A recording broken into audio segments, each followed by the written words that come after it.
بسم الله الرحمن الرحيم. الحمد لله نحمده ونستعينه ونستغفره ونؤمن به ونتوكل عليه ونعوذ بالله من شرور أنفسنا ومن سيئات أعمالنا. من يهده الله فلا مضل له ومن يضلله فلا هادي له ونشهد أن لا إله إلا الله وحده لا شريك له ونشهد أن سيدنا ومولانا محمدا عبده ورسوله صلى الله عليه وعلى آله وأصحابه وبارك وسلم تسليما كثيرا كثيرا. أما بعد فأعوذ بالله من الشيطان الرجيم. بسم الله الرحمن الرحيم. يا أيها الذين آمنوا كونوا أنصار الله. صدق اللہ العظیم. قابل احترام بھائیوں، دوستو، بزرگوں، رسول اللہ صلی اللہ علیہ وسلم کی سیرت میں سب سے بنیادی چیز جو ہے وہ حسن اخلاق ہے. کسی کو بھی حضور صلی اللہ علیہ وسلم نے تکلیف نہیں پہنچائی کہ کسی کو گالی دی ہو، کسی کو برا بھلا کہا ہو. نہیں، سامنے سے کسی نے کوئی بات کہی تو نے جھیل لیا. حالات بہت آتے تھے، مکہ والوں کی طرف سے بھی حالات بہت آئے، بہت حالات آئے، لیکن آخر تک جو ہے نگلتے رہے، اگلا نہیں اور اپنا کام کرتے رہے. بادشاہوں کو بھی جو خطوط لکھے آپ صلی اللہ علیہ وسلم کی سیرت کے کچھ حصے ہیں. ایک حصہ تو مکی زندگی کا ہے، پھر دوسرا حصہ جو ہے حضور صلی اللہ علیہ وسلم کا مدنی زندگی کا ہے، اور تیسرا حصہ جو ہے حضور صلی اللہ علیہ وسلم نے اپنی زندگی کے آخری حصے میں سب بادشاہوں کو، بڑے بڑے عمرا کو خطوط لکھے. اسی خطوط میں حضور صلی اللہ علیہ وسلم نے ان کی عزت کا احترام کیا. کمزور سے کمزور آدمی ہو، بلکہ آپ نے اعلان کیا، خاص طور سے مسلمانوں کے لیے تو اعلان کیا کہ کعبہ کی عظمت ہے، یہ بیت اللہ کی ایک عظمت ہے. کتنی بڑی عظمت ہے. آدمی وہاں جاتا ہے، وہاں جا کر طواف کرتا ہے. حج اس کے بغیر ہو نہیں سکتا، عمرہ اس کے بغیر ہو نہیں سکتا. بہت بڑی عظمت ہے بیت اللہ کی، اس کی نقل دوسری جگہ ہو نہیں سکتی. یہ نہیں کہ چلو بھی اب بیت اللہ جانا مشکل ہو گیا تو بمبئی میں ایک بیت اللہ بنا لو، ایک گجراتی بنا لو. یہ نہیں ہوگا، آپ کو وہیں جانا پڑے گا، وہاں کی نیکیاں وہیں ملے گی آپ کو. تو آپ نے فرمایا اے گھر تیری عظمت ہے، لیکن مومن کی عظمت اس سے بھی زیادہ ہے. چاہے مومن فاسق ہو، مومن ہے، فاسق ہے، گنہگار ہے، لیکن اس کی عظمت کلمہ پڑھتا ہے، بس شراب بھی پیتا ہے، زنا بھی کرتا ہے، عزو کرتا ہے، اس کی عظمت بیت اللہ سے بھی زیادہ ہے. دمہ و مالہ، فرمایا اس کے خون کی بھی عظمت ہے، اس کے مال کی بھی عظمت ہے، اور اس سے بدگمانی بھی مت کرو مومن کے ساتھ. یہ فرمایا حضور نے کہ تیری اس سے بھی زیادہ عظمت ہے. 3 وجہ بتائی حضور صلی اللہ علیہ وسلم نے. مال کی حرمت بھی ہے، اس کی جان کی حرمت بھی ہے، تو اس کے ساتھ بدگمانی بھی مت کرو.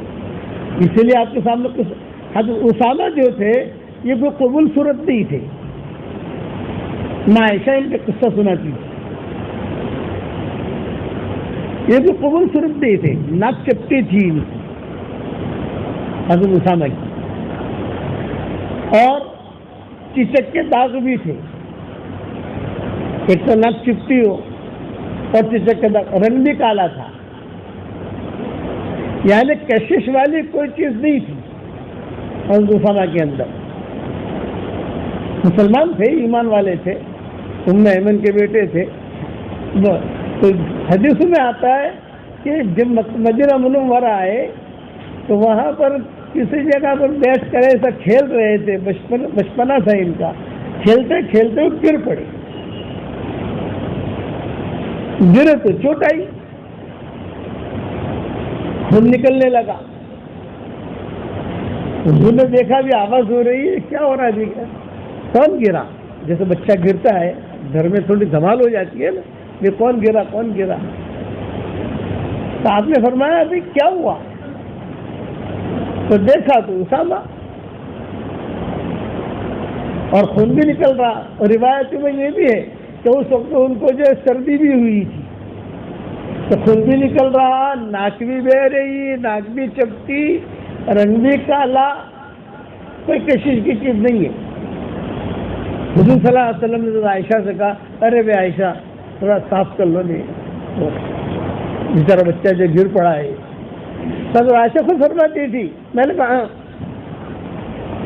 گری تھی حضرت عائشہ نے, میں توجہ نہیں دی. آپ نے بتایا کوئی بات نہیں کوئی بات نہیں کوئی بات نہیں. حضرت عائشہ کہتی تھی میں نے دیکھا کہ حضور صلی اللہ علیہ وسلم خود کھڑے ہوئے اور اسامہ کو لے کر آئے, اور جہاں سے خون نکلتا تھا وہاں حضور نے اپنا منہ رکھا اور خون چوسا. یہ مومن کا اقرار. خون چوسا, چوس کر اس کو باہر پھینکا, پھر خون چوسا, پھر باہر پھینکا, پھر خون چوسا, پھر باہر پھینکا. پھر جو عائشہ کو کپڑا دو, کپڑا لائے, ناک بھی بہ رہی تھی, ان کی بخار بھی تھا, تو ان کو جو اچھے سے کپڑا جو ہے ان کو صاف کیا, منہ صاف کیا, خون اس کا صاف, خود حضور نے صاف کیا. صاف کر کے جو ہے اچھا بھی ان کے کپڑے, تو حضور نے کپڑے بدلے اور پھر حضور صلی اللہ علیہ وسلم نے اپنے سینے سے لگایا اور جملہ کا, اسامہ اگر تو لڑکی ہوتی تو میں فلاں جگہ تیری شادی کرا دیتا, فلاں جگہ تیری شادی کرا دیتا, فلاں جگہ تیری شادی کرا دیتا.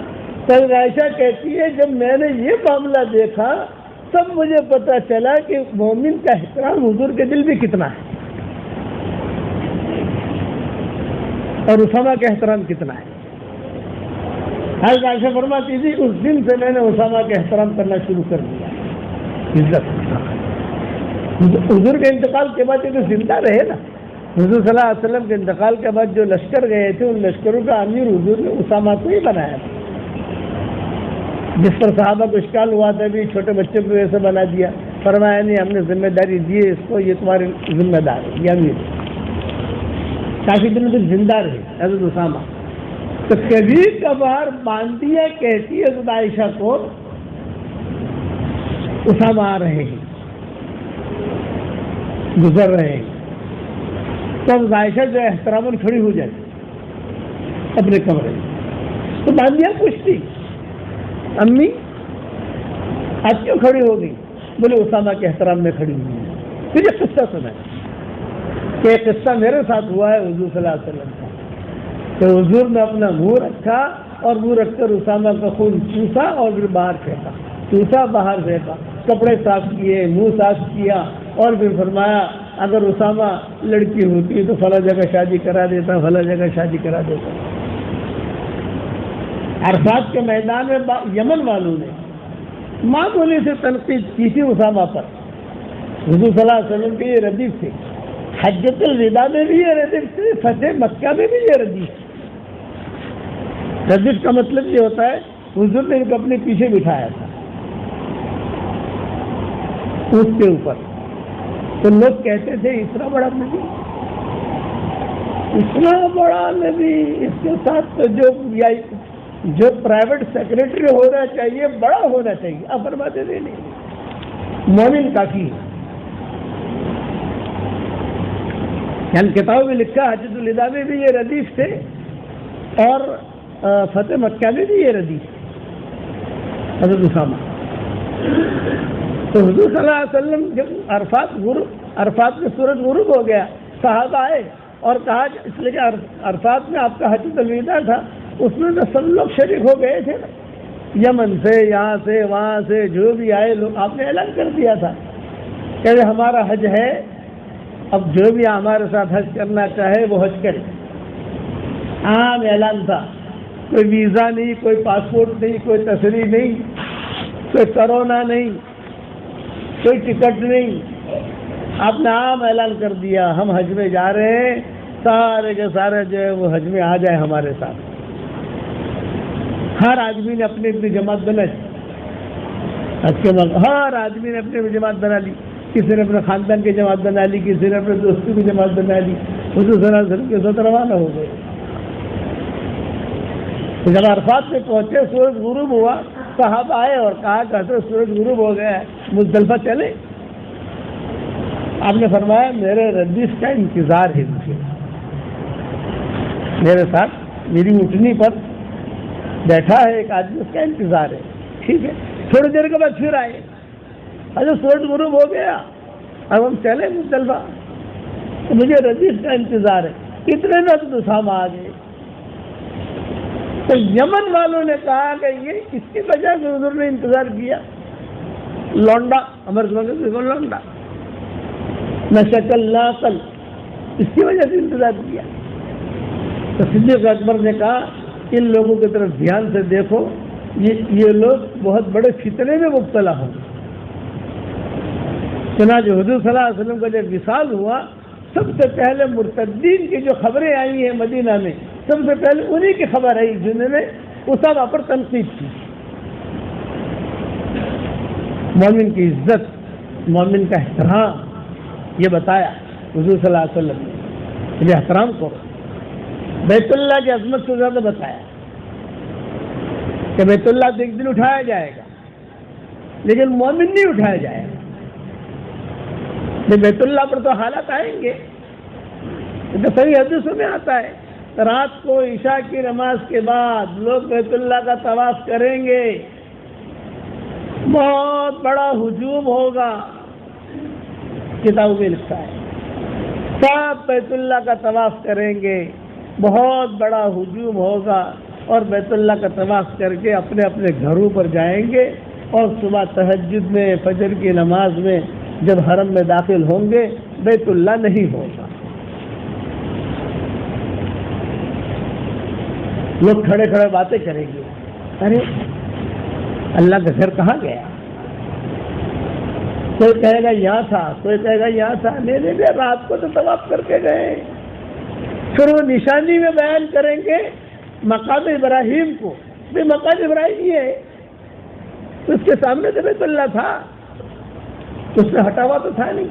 ارے ہاں مقام ابراہیم تو یہی ہے، تو بیت اللہ کہاں گیا؟ یہ بنا بیت اللہ کو اللہ نے اٹھا دیا، کہ بیت اللہ کو آسمان پر اٹھا لیا جائے گا۔ اب لوگ طواف کرنا چاہیں گے تو بھی نہیں کریں گے، بیت اللہ ہی اٹھ گیا۔ اس لیے کتابوں میں لکھا ہے حج قبل اللہ تو حج۔ ہم جب سال لگا رہے تھے تو ہمارا یہاں فلسطین، اردن وغیرہ وہاں ہم سال لگا رہے تھے عربی ملکوں کا، تو جب حج کے دن آئے تو وہاں مسجد میں ماشاء اللہ ائمہ بڑے بڑے علماء وہ خطبہ دیتے تھے، اور خطبے میں وہ ایک ہی جملہ کہتے تھے حج قبل اللہ تو حج، حج قبل اللہ تو حج، حج کر لو اس سے پہلے کہ تم حج نہ کرنے دیے جاؤ۔ ہماری سمجھ میں یہ بات آتی نہیں تھی۔ 1977 کا قصہ ہے، جوان تھے، سنتے تھے، میں ان سے پوچھتا تھا کہ بھیا ایسے دن آئیں گے کہ حج؟ بولے ہاں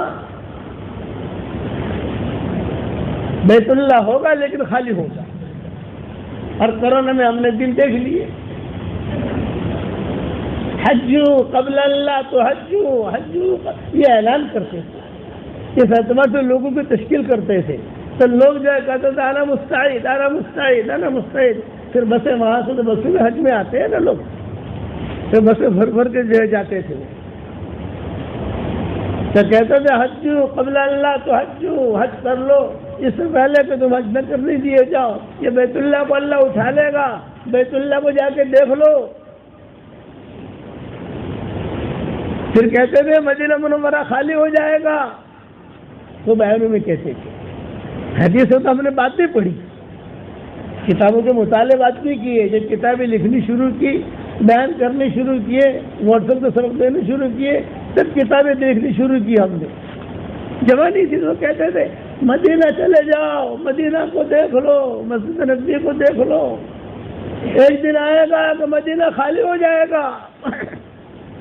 یہ عرب علماء اعلان کرتے تھے، وہاں فلسطین میں، بیت المقدس میں، یا اردن میں، وہاں شام میں بڑے بڑے علماء ہیں وہاں.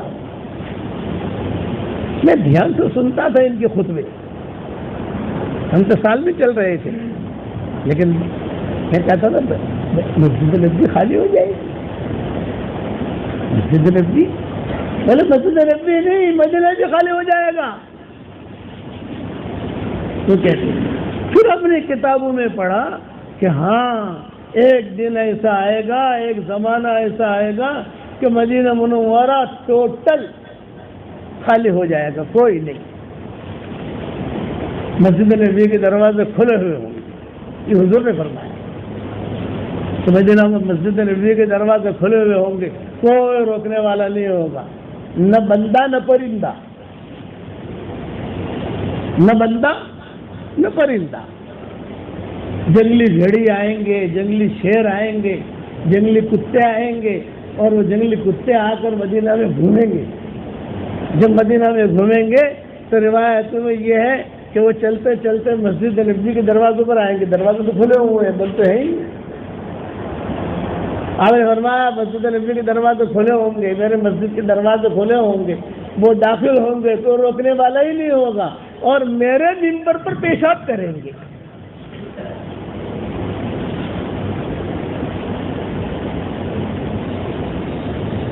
میں نے ایک مرتبہ بیان کیا تو مفتی سعید صاحب نے بیان سنا پورا، مفتی سعید عالم پوری رحمۃ اللہ علیہ. تو بیان کے اندر میں نے پھر حوالہ دیا ایک کتاب کا، ابھی موطا امام مالک میں یہ. اب بیان کے تو فارغ ہو گیا ہمیں.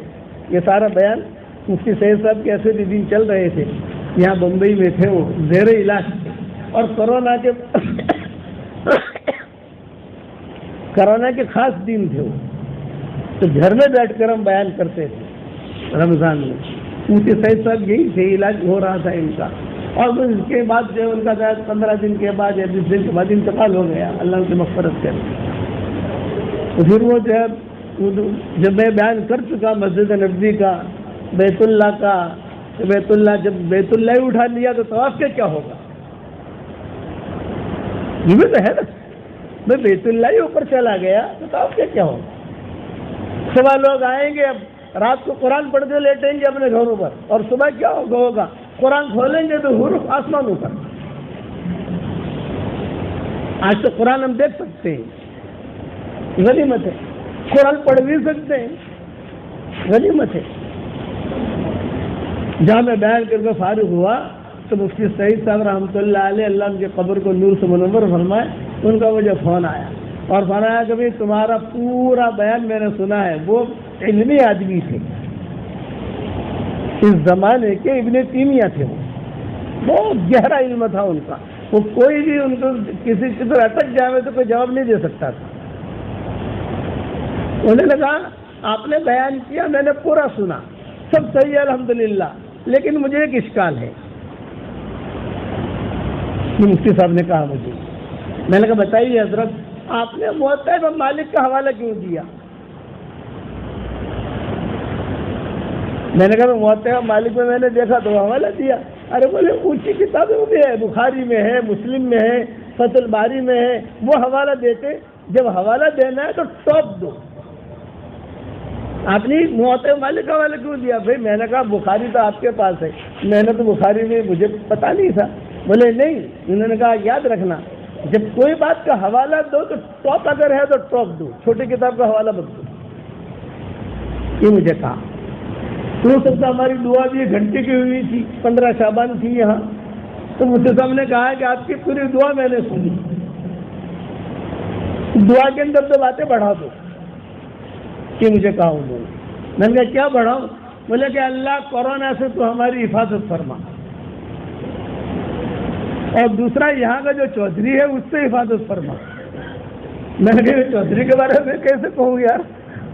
ہمارے یہاں کا چودھری ہوتا ہے کالا چودھری، گورا چودھری، یہاں کا. میں نے کہا یہ میں دعا نہیں کرتا، کورونا سے کروں گا، چودھری کی دعا تم کر لینا. مجھے سارا آپ کی سنتا ہے. اس لیے یہ بات یاد رکھنا، مومن کی عزت ہے. آج مسلمانوں پر جو نامناسب حالات آ رہے ہیں، کیوں آ رہے بتاؤ؟ کئی مسلمان اچھے حالات میں نہیں ہیں. ہم سب کو نماز کی بد دعا لگ رہی ہے. حدیث شریف میں آتا ہے آدمی اگر اچھی طریقے سے نماز پڑھتا ہے تو یہ نماز دعا کرتی ہے کہ اللہ اس کو تو آباد کر, اس کو تو چمکا دے, اس کو عزت دے. اور اگر نماز اچھی طریقے سے نہیں پڑھتا تو یہی نماز بد دعا دیتی ہے اس کو کہ اللہ تو اسے ہلاک کر, اسے اجاڑ. تو نمازوں کی بد دعائیں ہمیں مل رہی ہیں. یہ رب طالع للقرآن والقرآن یلعنہ, قرآن ڈھنگ سے نہیں پڑھتے, قرآن کی بد دعائیں مل رہی ہیں, نماز کی بد دعائیں مل رہی ہیں. آج ہماری نمازوں کا کیا حال ہے؟ ایک تو پڑھتے ہی, اور اگر پڑھے تو کیسے پڑھتے ہیں. اسی لیے حضور صلی اللہ علیہ وسلم نے آخری وصیت میں نماز کا کہا, الصلاۃ الصلاۃ الصلاۃ الصلاۃ. سلف صالحین کا معمول تھا, اپنے نمازوں کو بہت اچھے طریقے سے پڑھتے تھے. مولانا یوسف صاحب رحمۃ اللہ علیہ کو ہم نے خود نے دیکھا, مولانا یوسف رحمۃ اللہ علیہ حالانکہ دعوت کے کام میں وہ آدمی بہت مشغول تھا. ارے دعوت کے کام میں لگنا اور تھکنا تو معمولی چیز نہیں ہے. بیان کرنا, بیان کے بعد مشورہ کرنا, پھر جو ہے خطوط کا جواب دینا, پھر بخاری شریف پڑھانا, پھر حیات الصحابہ لکھنا, شروع ہو جاتے. بالکل. لیکن جب نماز پڑھانے کے لیے کھڑے ہوتے تو ہمارا یوسف صاحب رحمۃ اللہ علیہ جو بہت خشوع خضوع کے ساتھ پھر یہی کہتے تھے کھڑے ہو کر, سنو ساتھیو, ماں باپ کی بد دعا سے بھی آدمی ہلاک ہوتا ہے. مولانا یوسف صاحب رحمۃ اللہ علیہ فرماتے ہیں استاد کی بد دعا سے بھی ہلاک ہوتا ہے, کسی مسلمان کی بد دعا سے بھی ہلاک ہوتا ہے, لیکن سب سے زیادہ خطرناک بد دعا یہ نماز کی بد دعا ہے. نماز کی بد دعا سے اپنے آپ کو بچانا. میں نفلیں کم پڑھنا کوئی عرض نہیں ہے, لیکن ڈھنگ کی پڑھنا. حضرت مولانا یوسف رحمۃ اللہ علیہ اس کا بہت اہتمام کرتے تھے, بہت نمازوں کا اپنے بیانوں میں اسے کھولتے تھے. نماز جو حدیث ہے تو الحمدللہ چل رہی ہے. اب ہمارا بیان جو ہے واٹس ایپ پر انشاءاللہ 20 دن کے بعد نماز کو شروع ہوگا, تو انشاءاللہ 5 مہینے تک چلے گا. 5 مہینے ابھی تو سخاوت کا چل رہا ہے, 150 تک, یعنی 5 مہینے اس کے ہو جائیں گے سخاوت کے. انشاءاللہ اب شروع ہوگا نماز کا. ہم نے کہا بھی نماز کا بیان شروع کرو, وہ چلے گا انشاءاللہ 5 مہینے تک. کوئی دھیان سے سننا تو نماز کی عظمت دل میں آئے گی. آج مائیں اپنے بچوں کو رات کو سلاتی ہیں, کیا کہتی ہے, بیٹا سو جاؤ, جلدی اٹھنا ہے, صبح اسکول جانا ہے. اسکول کا نام لے کر کیوں جگاتی ہے مائیں؟ یہ کیوں نہیں کہتی کہ جلدی سو جاؤ, فجر کی نماز میں جانا ہے؟ اگر ہماری عورتیں, ہماری بچیاں, ہماری بیٹیاں, ہماری بیویاں بچوں کو اسکول کے نام سے جگاتی ہے, نماز کے نام سے نہیں جگاتی, سمجھ لو کہ ہمارے گھر میں دنیا آ رہی ہے, دین نہیں آ رہا. اس لیے نماز کے سلف صالحین یہ دعا مانگتے تھے کہ اللہ نماز کی دعا تو ہمیں عطا فرما اور نماز کی بد دعاؤں سے تو ہماری حفاظت فرما. اپنے شاگردوں کو کہتے تھے نماز کی بد دعا سے بچیے, نماز کی بد دعا سے بچیے. اور صحیح حدیث ہے, مسند ابو داؤد میں یہ حدیث ہے کہ اچھے طریقے سے نماز پڑھو تو یہ نماز دعا دی. اور اگر جو ہے گڑبڑ پر نماز پڑھو, کتنے رکعتیں ہوئی, کہ رکوع بھی ٹھیک نہیں, سجدہ بھی ٹھیک نہیں, کچھ پتہ ہی نہیں کیا پڑھا کیا نہیں پڑھا, امام نے کیا پڑھا, جلدی جلدی آئے, جلدی جلدی پڑھ کے چلے گئے. اسی لیے اقبال کہا کرتے تھے مجھے ڈر ہے کہیں تیرے سجدے تجھے کافر نہ کر دے اقبال, مجھے ڈر ہے کہیں تیرے سجدے تجھے کافر نہ کر دے اقبال. جھکتا کہیں اور ہے, سوچتا کہیں اور ہے. میں جھکتا کہیں اور ہے, سوچتا کہیں اور ہے. اہم کہ قرآن میں سب سے زیادہ نماز کو کہا گیا, نماز نماز نماز نماز نماز نماز. آسمان پر بل بلا کر ہدیہ دیا, ہر سارے احکامات جو ہے زمین پر اتارے, لیکن نماز کے لیے باقاعدہ سفر کروایا. صبر کرو. ہر امت کو نماز ملی اور آپ نے فرمایا میری آنکھوں کو ٹھنڈک نماز میں. بس نماز میں مائیں کہتی تھی کہ آپ صلی اللہ علیہ وسلم ایسے دھیان سے نماز پڑھتے تھے کہ پاؤں پر ورم آ جاتا تھا. ہم بیٹھی رہتی تھی کہ شاید اب سلام پھیرے, اب سلام پھیرے, اب سلام پھیرے, لیکن یہ کہ لمبے لمبے نمازیں پڑھتے تھے, کبھی لمبے سجدے کرتے تھے. کبھی ایسا ہوتا تھا کبھی لگتا تھا کہ خدا نخواستہ انتقال تو نہیں ہو گیا, اتنا لمبا سجدہ. تو ماں عائشہ چھوٹے چھوٹے کمرے ہوتے تھے تو لمبے لمبے فلٹ تو ہوتے نہیں تھے. تو ماں عائشہ کہتی تھی تو جب بہت لمبا سجدہ کیا تو میں جو ہے تھوڑا سا دیکھتی تھی کہ آواز آ رہی نہیں آ رہی. آواز آتی تھی تو سمجھ جاتی تھی جانے زندہ ہے, انتقال نہیں ہوا ہے, زندہ ہے, انتقال نہیں ہوا. بعض مرتبہ ایسا ہوتا وہ آواز بھی نہیں آتی تھی تو میں ڈر کے مارے تلووں پر انگلی لگاتی تھی, تلووں پر, تاکہ پتہ چلے گا آپ حرکت کر رہے ہیں کہ نہیں کر رہے. پھر پتہ چلتا ہے کہ نہیں آپ زندہ ہیں. افلا اکون عبدا شکورا یہ کہتے ہیں. آج اتنی تکلیف کیوں اٹھاتے ہیں؟ لعلک باخع نفسک الا یکونوا مؤمنین. آج فرمایا کبھی افلا اکون عبدا شکورا. تو دو مضمون ہیں آج کے بیان کے. ایک تو مومن کا احترام ہونا چاہیے. مومن میں بیوی بھی آ جاتی ہے,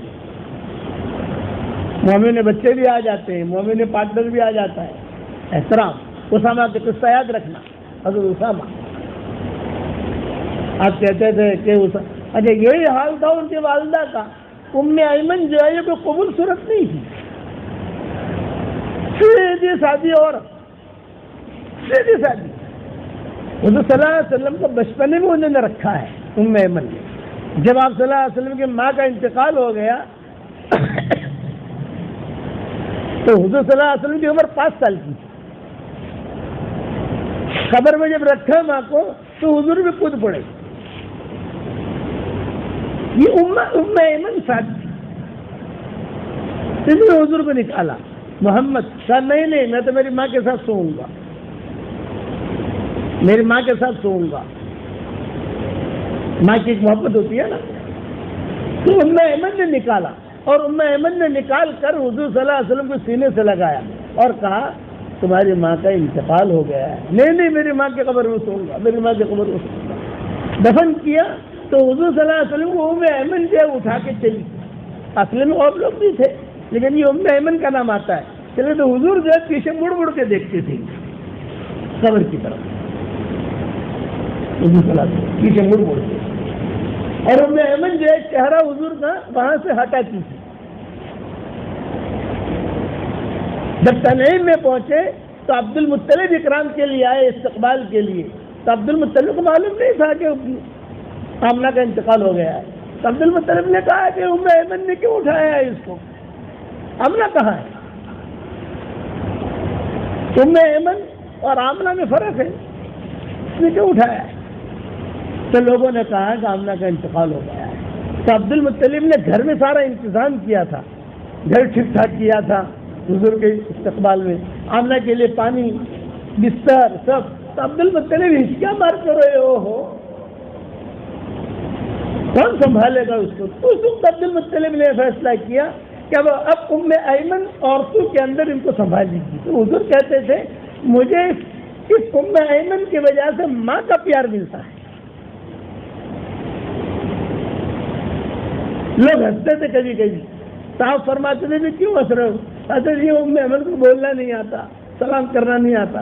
ام ایمن جو زبان میں لکنت تھی تو کہتی تھی, یعنی آتی تھی سلام کرتی تھی. حضور کہتے تھے ماں سلام مت کرو, سلام مت کرو, وعلیکم السلام وعلیکم السلام. حضور پہلے جواب دے دیتے, زبان میں لکنت تھی ان کی. تو کہنا چاہتی تھی سلام اللہ علیکم, نہیں کہہ پاتی تھی تو کہتی تھی سلام لا علیکم. تو حضور کہتے ہیں یہ تو بد دعا ہے, وعلیکم السلام وعلیکم السلام. تو صحابہ ہنستے تھے. آپ نے فرمایا ہنسو مت, یہ عورت اتنی اونچی ہے کہ جنت میں چلتے پھرتے میں نے اس کو دیکھا.